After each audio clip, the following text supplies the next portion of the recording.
and she finally reached grandmother's house after a few more moments. The blinds were closed, which was unusual, and the door was dark. She could see that it was dark under the crack of the door, and Little Red reached to open the door. Click.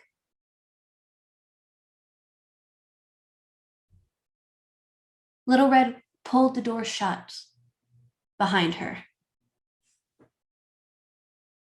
Where's my basket? I had my basket. I don't know where I put my basket. I don't remember where I put my basket. Mother's gonna kill me. I needed the basket.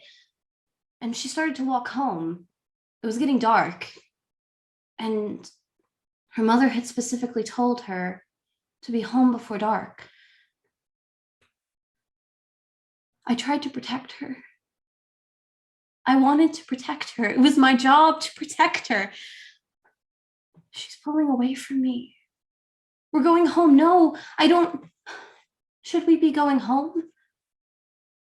I wanted to protect you. And the cloak clung to Little Red so tight, like the cloak had in that moment, that it ripped itself right down the back.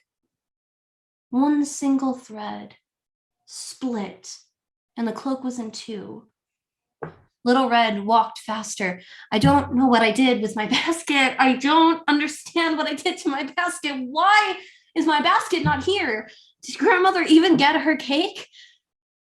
And all of a sudden, Little Red felt tears streaming down her face. And she felt a heaviness on her back. It must be the cloak. The cloak's the heaviness. Why is the cloak not protecting me? It's not even doing anything anymore. It's ripped. It should have protected me. And she cried faster and faster, and a guttural scream came out of inside of her. Why didn't you protect me? And she ripped an arm of it off, so it's dragging behind her as the cloak is clinging to her other arm, desperate to not be left behind. And she runs home, all the way home. At this point, the cloak's been ripped to shreds. Chunks are missing where she stepped on it. And as she gets to the door to her mother's house, she wipes her tears.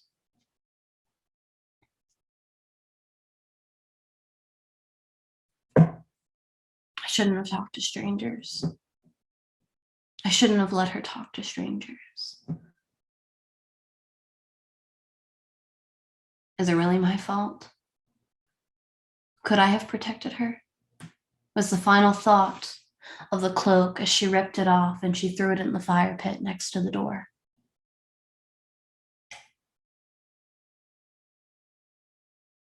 All of this came back to Little Red as she sat there and thumbed the gold thread,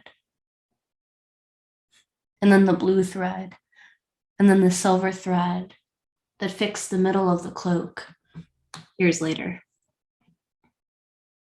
Her and her cloak had been through so much.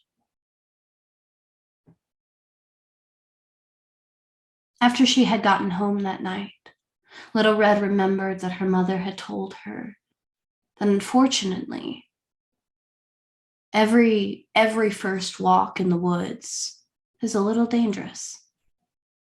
It's different for many people, but it's still a little dangerous. And there was nothing that could have been done to protect. She had held the resentment against the cloak for so long that it couldn't keep her safe.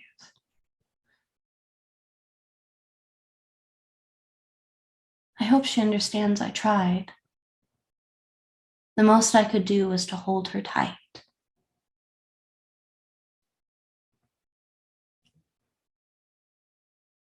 In that moment, an energy exchange between the two of them, an understanding.